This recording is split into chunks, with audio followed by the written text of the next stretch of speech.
Am I audible here? Yes, sir. Yes, No, sir. the recording abruptly stopped. That's why. Uh,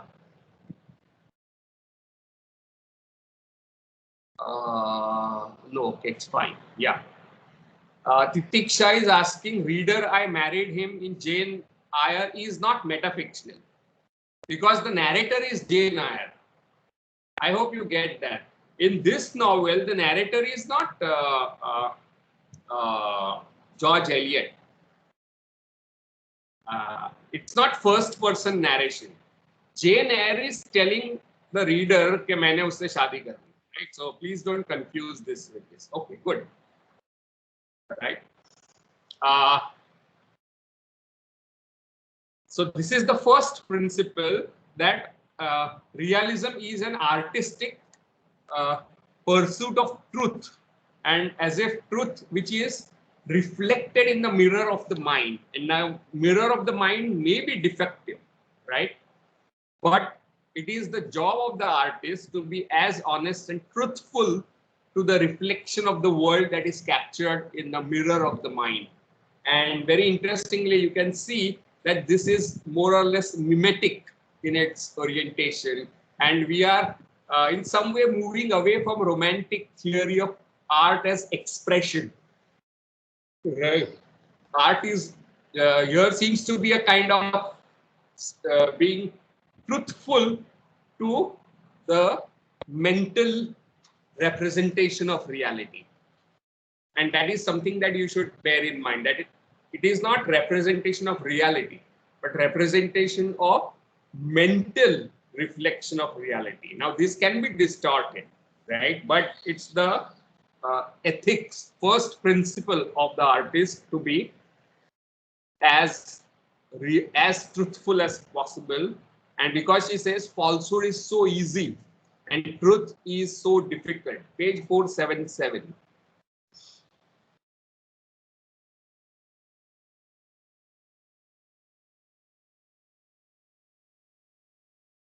Right. So falsehood and fictionality and lying is so easy. So it's the ethical duty of the artist and the writer to be truthful to the experience of the world. This is the first principle that she lays out. Second important principle is regarding how to narrate, methodology of narration. And again, on page number 477, towards the end of the first paragraph, she says that uh, experience is never simplistic. It is always very complex. And it should not be reduced to pre-existing categories of your mind, which means that you should be able to keep your biases aside or predetermined ways of looking at life aside, right? And capture experience in its all complexity, right? And this representation must be authentic and it should not pander, he says, to current prejudices and popular taste. So that is the second principle. The first was regarding the ethical duty of the artist, and second is about method of capturing reality in its complexity, and it flows from the first principle.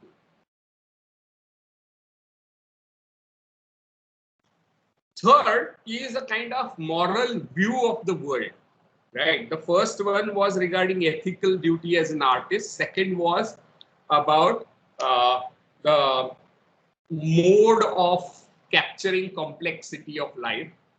The third principle is about not judging people, right? And trying to look at them in their imperfection rather than holding them up to impossible ideals, right? And this is a very important idea because realism is not merely, it's not merely a method or a narrative device, but a kind of moral vision of the world, that you should not be judgmental and accept men and women as they are rather than measure them or judge them by some impossible standards or ideals. So basically, realism does seem to be something that is against certain forms of idealism, right? Idealism as adarshvad, or idealism as some form of uh, how things should be rather than how things are, right? And to look at how things are according to uh, George Eliot is a very important part of artist's vision.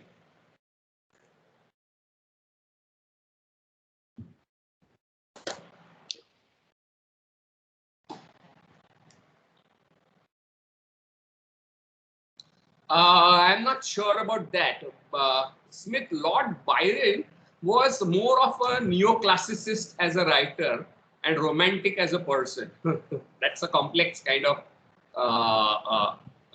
figure that you have here. And he wrote in heroic couplets and was realistic because of more or less neoclassical canons to which he followed. For example, he often wrote in heroic couplets, like unlike the other great romantic poets like Keats, Shelley, Byron was far more conservative as a writer, though very radical in his life. And he fought for freedom of Greece in Greece, I think. And he was known as a philanderer and all that. But whatever it is, his life and his writing show a kind of mismatch. So I wouldn't call him realist like George Eliot so much. Right? It's not the same outlook to life that we are talking about.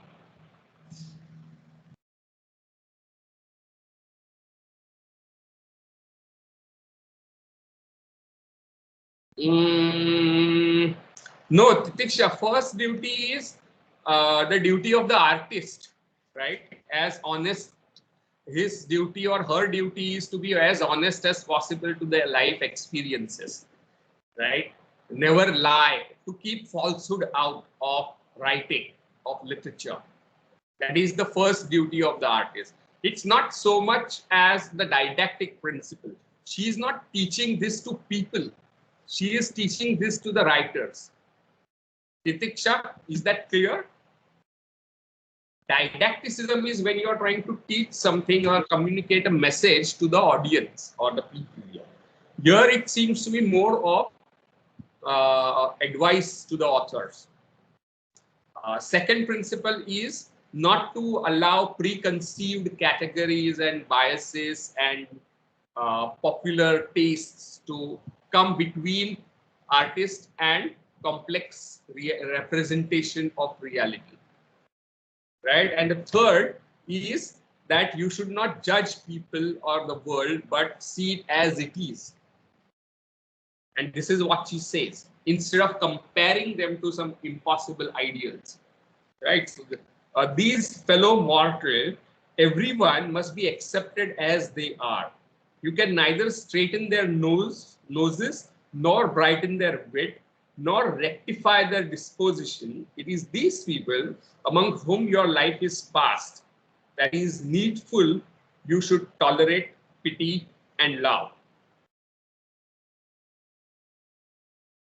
And Habib points out that Eliot's realism is given by this kind of moral vision of life, right? Interestingly, it is a kind of moral vision that says you should not be very moralistic.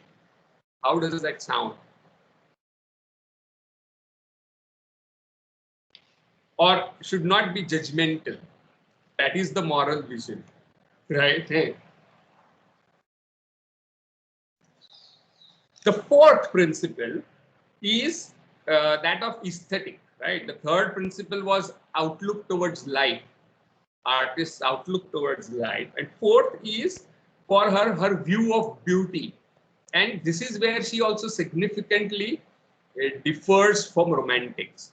And he says that one should not just love things which are inherently beautiful, right? And if you look at all romantic theories, then they are talking about beauty in nature, beauty as it exists, right? Uh, uh, but here she says you have to find beauty in commonplace, ordinary things as well, not necessarily which are conventionally beautiful. And he says, uh, let us love that other beauty too, which lies in no secret of proportion, but in secret of deep human sympathy. Uh, and instead of painting an angel or a Madonna, she talks about how you should also talk about old women scraping carrots with their work-worn hands, those rounded backs and stupid weather-beaten faces that have bent over the spade and done rough work of the world. It is so needful we should remember their existence, else happen to leave them out of their religion, our religion and philosophy, and frame lofty theories which only fit the world of extremes. Therefore, let art, page 478, first paragraph, remind us of them. Help us to see beauty in these commonplace things. Right? And that is how these are the ideas which underlie her technique of representing character. And she compares her character that she has started discussing, Mr. Iving, with Mr. Hyde.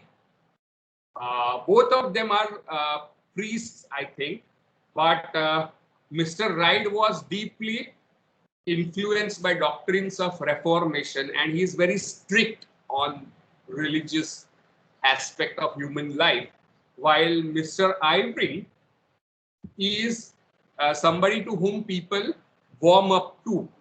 They loved him and respected him, and his worldly knowledge enabled him to play a useful role in the lives of parishioners, both inside and outside the church.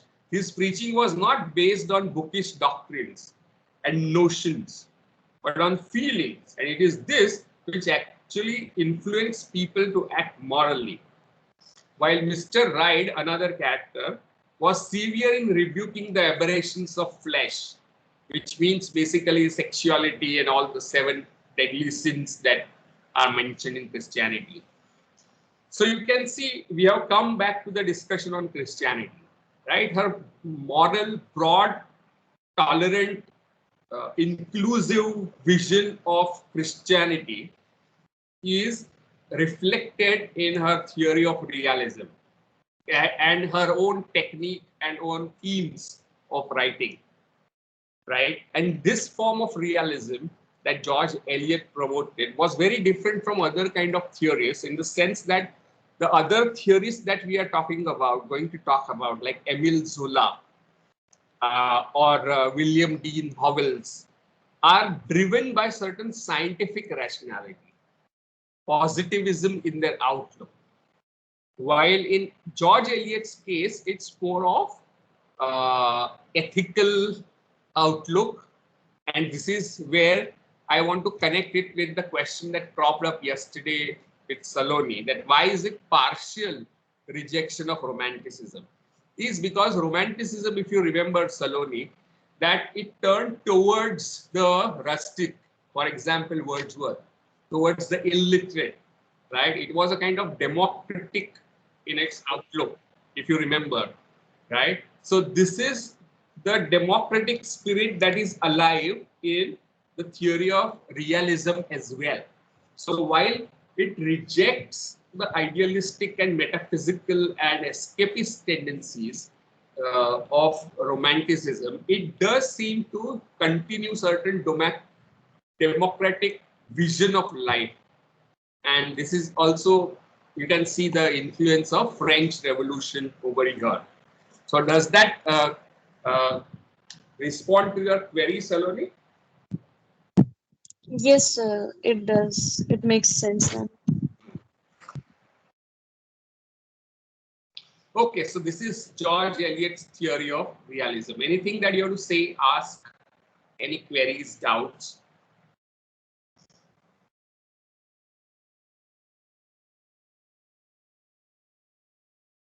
Anything that you have not understood? Sir, can you repeat the idea of mirroring that she was talking about? Okay. The Yeah, yeah. yeah, yeah. So please look at page 477, first paragraph. And this is what she says: my strongest effort is to avoid any arbitrary picture, but to give a faithful account of men and things as they have mirrored themselves in my mind. The mirror is doubtless defective. The outlines will sometimes be disturbed, the reflection faint or confused, but I feel as much bound to tell you as precisely as what I can of what that reflection is, as if I were in the witness box. Now, this is very interesting, right? Narrating my experience on oath. So, artist is a kind of witness on oath.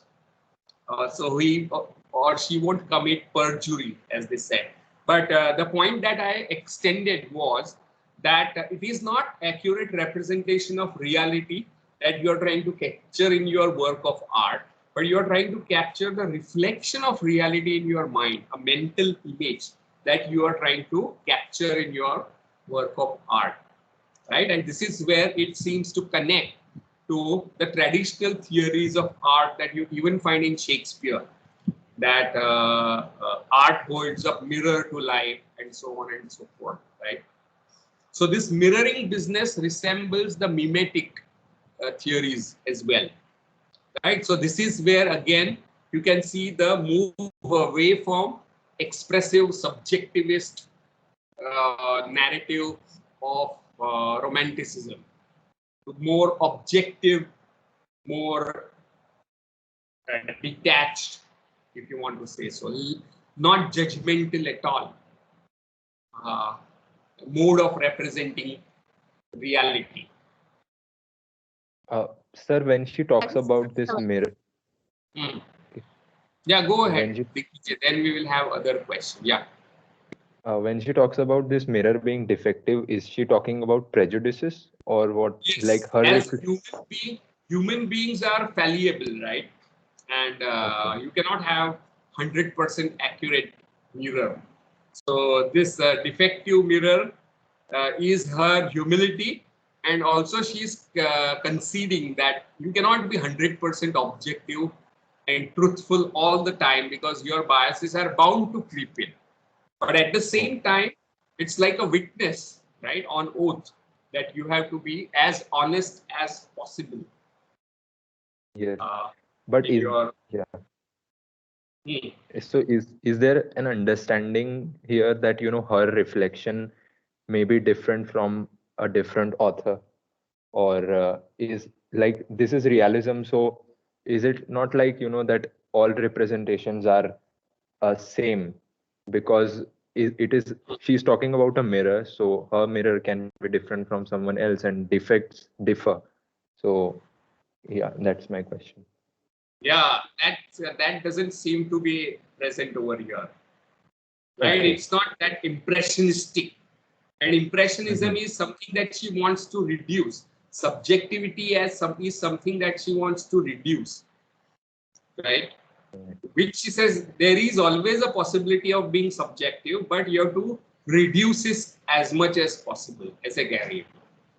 Mhm. So she's not saying so much that my vision of reality is different totally from other vision of reality, and this kind of subjectivity has not really become prominent in Western thought, and we are working in a Kantian broad Kantian paradigm where everybody sees pen as a pen, right? Yes. So you just pointed out that other theories were positivist and scientific in their outlook, while her is more driven by Christianity and ethical in some sense. So this notion of suppressing subjectivism is like a bit towards that Enlightenment. scientific outlook. Yeah. Mhm. Mhm. So yeah, all right. Though, see, it's possible that she has not read Kant, but she has translated, I think, German works like David Strauss's The Life of Jesus. So it's possible that she has read Kant, or she has read the ideas of Kant as they are filtered through various writers like Coleridge and many others, Yes. right? So it's maybe indirect kind of influence here. Yes, sir. Okay, someone else had a question. Yeah. So it's related to what we just discussed. If George Eliot not did not want subjectivity to wanted to do away with it to some extent, is it not really subjective because she's talking about my experience in the sense that she's focusing on the experience, she's not talking about reality as something which is objective. And if we think about it, then I mean, I what I understood was that for a writer to be honest with his or her interpretation of reality is the ethical duty of that writer, which may be different for some other writer. So, is in that way, is it not really subjective? It's not. In fact, subjectivity is what she is trying to reduce. She says there is always a tendency to be subjective, but you have to reduce it. That's the ethical job of the writer. So it is itself not subjective, right? It's an ethical principle. And the example is witness box, right? You are standing in a witness box. अगर खून होते हुए देखा तो वो खून होते हुए अब मुझे लगा ऐसा कि शायद खून हुआ होगा is not what you are trying to say. You have to be, and if that is your impression, then that is what you have to say, right? So there is honesty about your experience that is being emphasized, not so much as its subjectivity. Right. But she's saying that it may be tinged by subjectivity, but it's job of the artist to be as objective about his experience as possible, faithful and honest to the experience. Yes, subjective to objective जो है ना is something that probably Kant wanted to, or Kant ki what is Kant's philosophy? That truth is neither subjective nor objective, right? That is one sentence summary of Kant, because your perception that something is what it is given by something that transcends both subject and object. Right. Right. If you can see this as a phone and everybody sees this as a phone, right? Then there must be something that is both beyond this phone and your mind.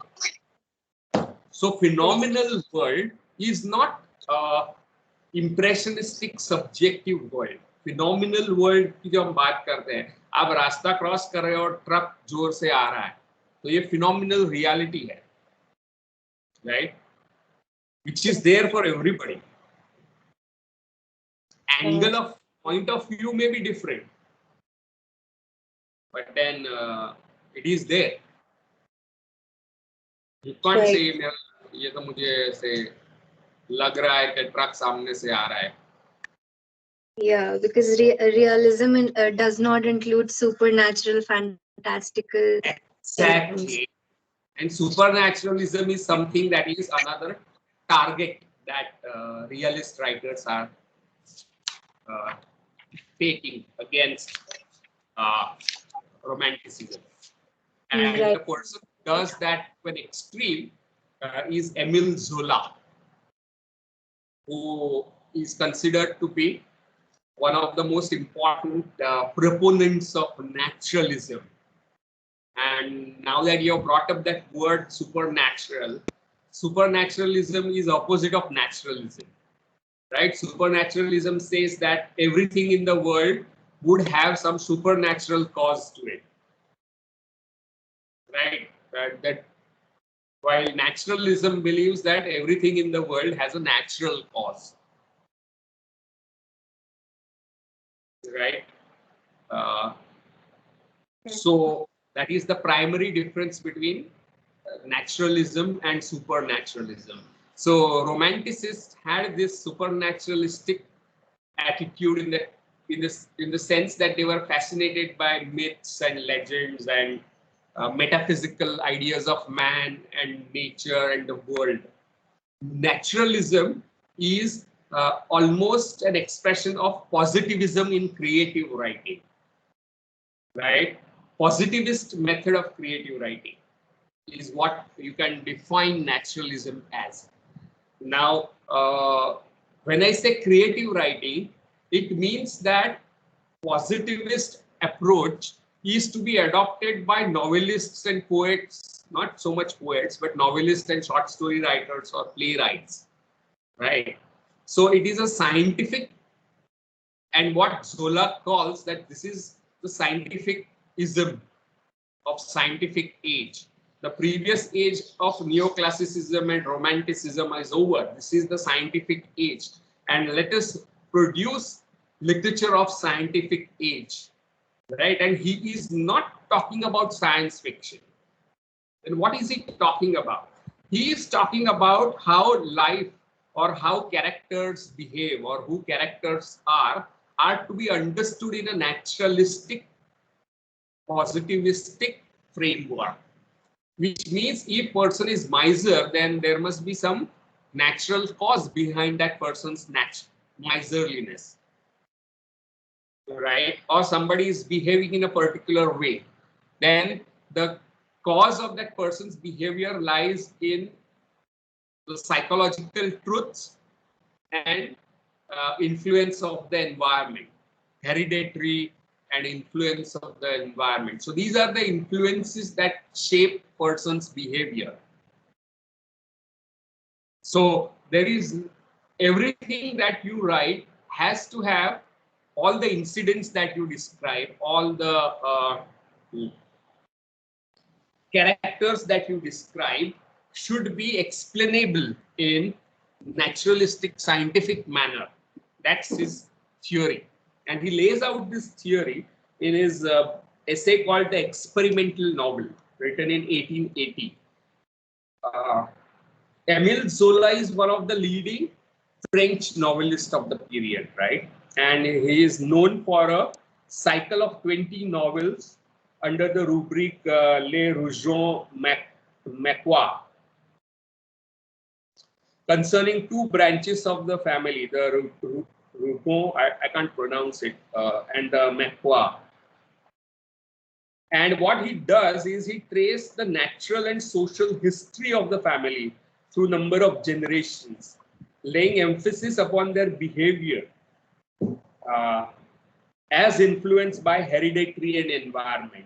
So he is actually giving a theory of his own practice, right? And all the important realist writers that we are going to study are talking about their methods of writing, their technique and their outlook to life and art. So these theories are actually theories of the writers, right, about their art and their life.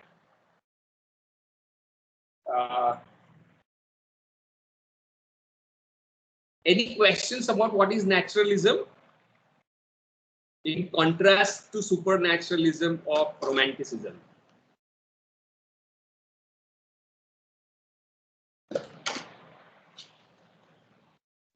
Sir, is naturalism in some way historicist, trying to understand things in context? Like when you say Yes, that all. yes, Okay. but not historicist only, because they would take on board things like hereditaries, right, of family. So it's not merely historical forces that have shaped a person's life. The hereditary and inborn tendencies, the psychological build or psychological personality of the person, right? Psychological as realist, positivist psychology, right? Scientific psychology. So all these scientific theories of human nature and behavior are brought in writing the plot and the way characters are depicted in the novel. Yes. Right? Yeah, Payal is asking, repeat naturalism and supernaturalism. Supernaturalism believes that most of the things that happen in our life are because of supernatural cause. तो exam में मेरे marks कम आए क्योंकि मैंने हनुमान को तेल नहीं चढ़ाया, या एग्जाम के टाइम पे बिल्ली रास्ता काट गई, right?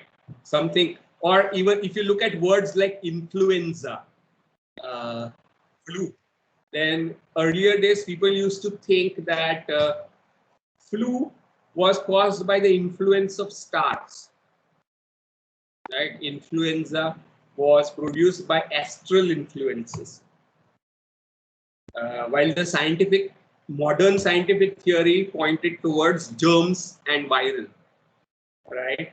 So, but the nomenclature stayed on, flu or influenza. So when you say that pandemic is caused by God, भगवान हमारे पापों से नाराज होकर पैंडेमिक किया उसने. It's a curse sent down by God because human beings are very corrupt, very bad. कलयुग चल रहा है, right? That would be a supernatural explanation. While natural explanation would look at natural causes, which are observable, empirically verifiable, and can be studied scientifically. Does that make sense? So naturalism underlies positivism. It's one of the important aspects. It's one of the positivist premise. Right? Is that clear, Payal?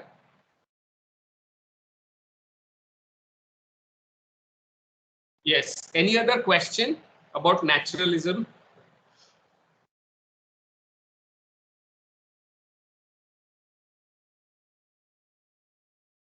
Yes, very good question. What is difference between Zola's theory and George Eliot's theory? Smith, can you tell me?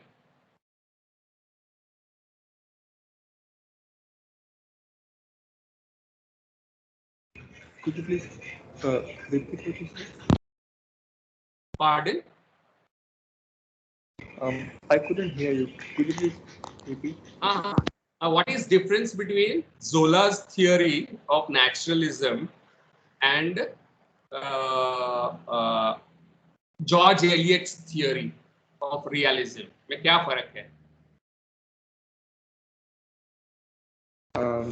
Well, Eliot focuses more on her characters, how they are depicted in the novel, and Zola is more concerned with scientific advancement. Exactly. So Zola, for George Eliot, it's more of an ethical, humanistic,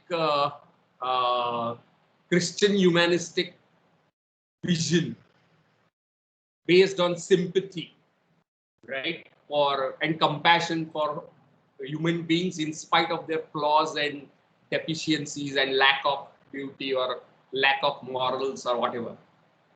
But for Zola, it is the scientific lens that he is using to understand life and art, right? George Eliot is not primarily using scientific theory of human life. I hope you get it. So naturalism is based on scientific theory of human life and society, while realism may not be. So realism is a broader category to which extreme form of realism is naturalism. Let me give you an example. Another very famous realist writer of naturalistic kind is Flaubert, who wrote a very famous novel called Madame Bovary. I don't know if you have heard of it. Gustave Flaubert, and his kind of realism is called Flaubertian realism, right? So as an example, so suppose he wants to write that a ship sails in at 8 o'clock in morning, which leaves for London. Then he would go to the shipyard go to the port and make note of timing so that he can mention that in his novel. इतने 8:06 को छूटने वाली ये ship है. So you get what I'm saying. That Sir, is can you how, repeat the example? suppose Flaubert was writing that in the novel, ship sailed at 6 o'clock. He wants to write that, right? So in order to make it accurate, he would actually go to the shipyard. He would actually go to the port and confirm the timings. Okay. That is called Flaubertian realism. So naturalism is scientific, based on certain scientific positivist assumptions of life. Realism may or may not be. So realism के कई प्रकार हो सकते हैं. Naturalism एक प्रकार है. I hope you get that.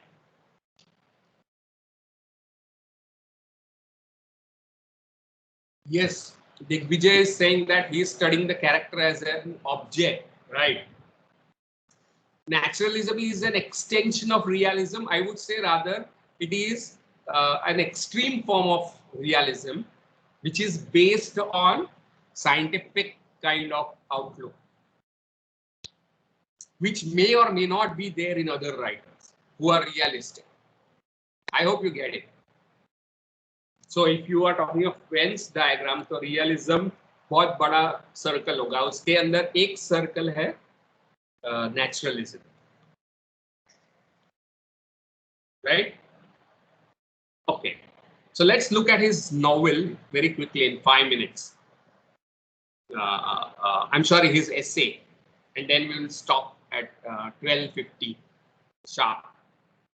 So you have 10-15 minutes gap before your next class. So the essay experimental novel written in 1880 on page 479, he says that his essay seeks to extend the theory laid down by a person called Claude Bernard, right? Claude Bernard is in his essay called Introduction à l'étude de la médecine expérimentale, where he tried to show that medicine was a scientific endeavor, scientific basis, and based on experimental science. And this should be extended to study of physiology, that is study of human bodies and medicine. So Zola wants to say that we want to extend this to literature, writing literature. So Zola sees this Bernard's theory as a kind of larger intellectual development of the time, right? For him, that is one of the advances of the time.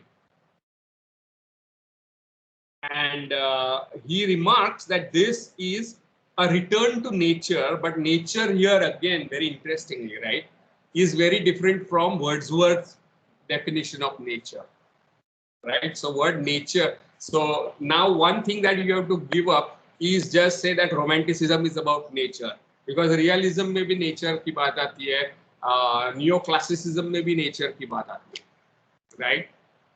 So it's not just about nature or romanticism. I hope you get it.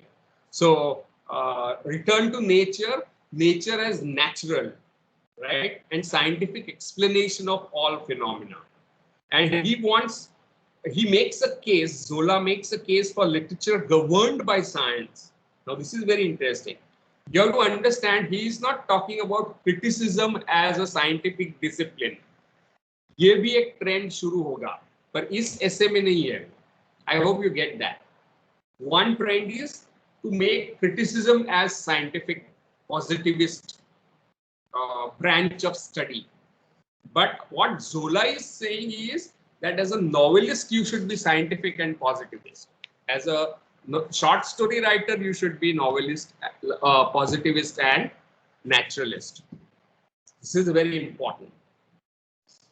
He wants to extend this idea of experimentalism into the life, the passionate and intellectual life of human beings.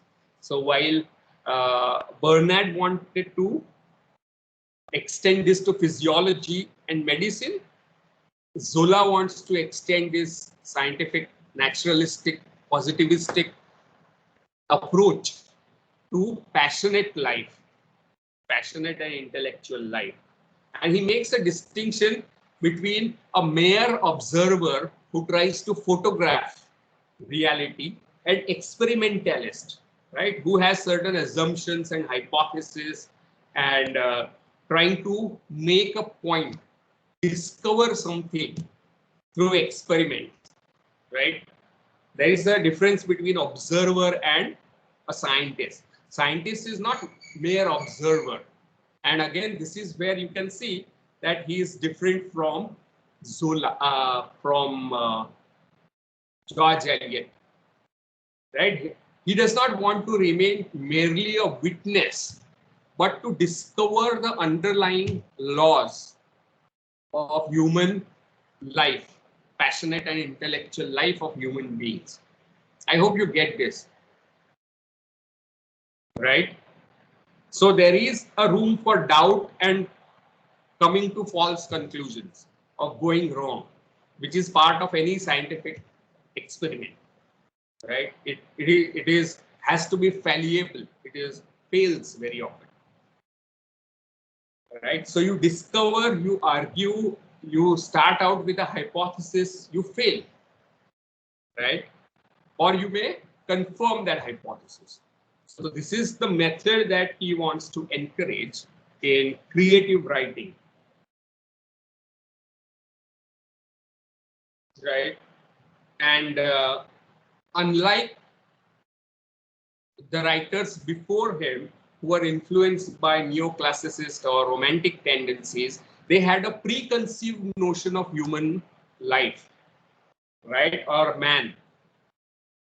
Unlike that, Emile Zola wants to keep an open mind, right, to look at life as if it's an experiment and advance a hypothesis which may go wrong or may go right. So that is his experimental method of writing. The remaining part of Zola, we will do it in afternoon, right? So I want to stop here for now. Any questions about whatever we have discussed till now?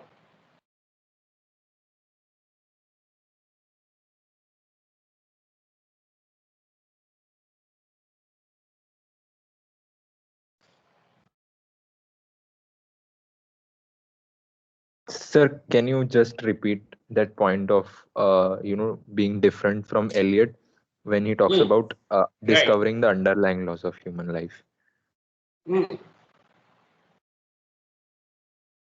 Zola makes a distinction between an observer and a scientist. आप रास्ते पे खड़े हो और देख रहे हो गाड़ियां आती जाती, that is observer, right? But a scientist has an assumption, a hypothesis to verify, right? For example, the person who is going in front of you, right, had a fight with his mother. That's a hypothesis.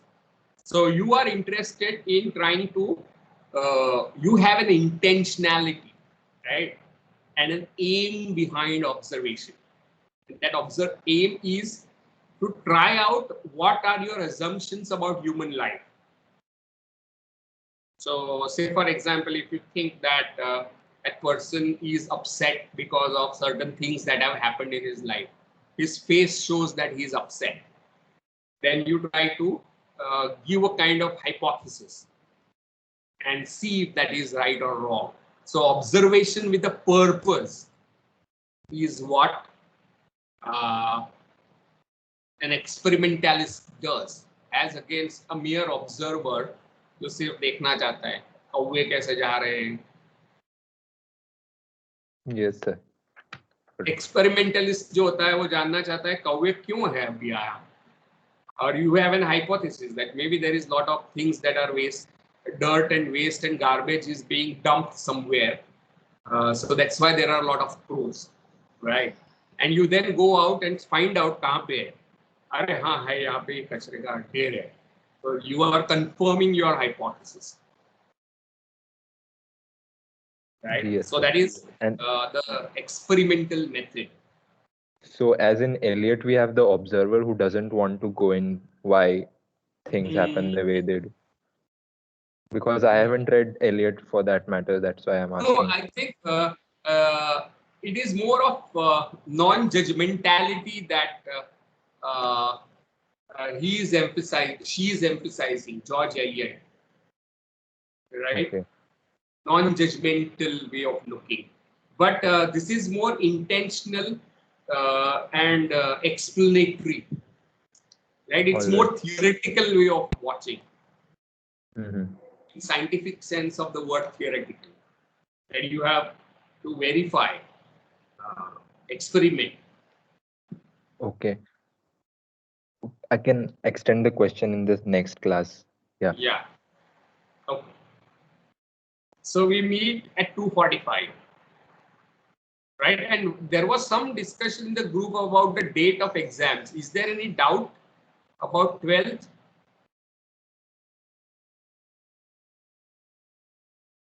No, sir. Actually, the people who did not come to class, they were asking in the